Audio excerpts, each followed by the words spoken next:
సికింద్రాబాద్లోని మేకల మండిలోని ఎల్లమ్మ దేవాలయంలో రేణుకా ఎల్లమ్మ తల్లి కళ్యాణం అంగరంగ వైభవంగా జరిగింది.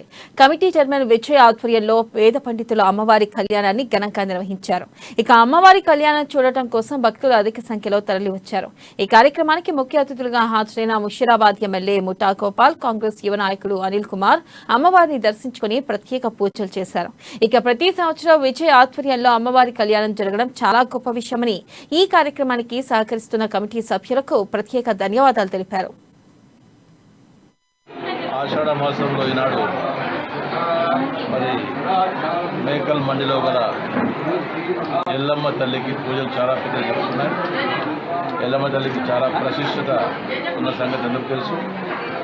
మాత దగ్గరికి ఎవరు వచ్చినా కానీ వాళ్ళు కోరిన కోరికల పుంగు బంగారంలాగా వాళ్ళ ప్రతి కోరికను నెరవేర్చే మాత మీ అందరి కోరికలు తీస్తూ మీరు మీ కుటుంబ సభ్యులు మీ పిల్లలు సుఖంగా సంతోషంగా ఉండే విధంగా మరి మేకల మందిలో ఎల్లమ్మ తల్లికి మంచి ప్రశిక్షణను సమర్పిస్తూ భక్తులు చాలా పెద్ద మరి మాట కోసం చూస్తున్నాం. వారి కోరికలు కొన్ని పొంగు బంగారంలో తీరుస్తున్న మాట.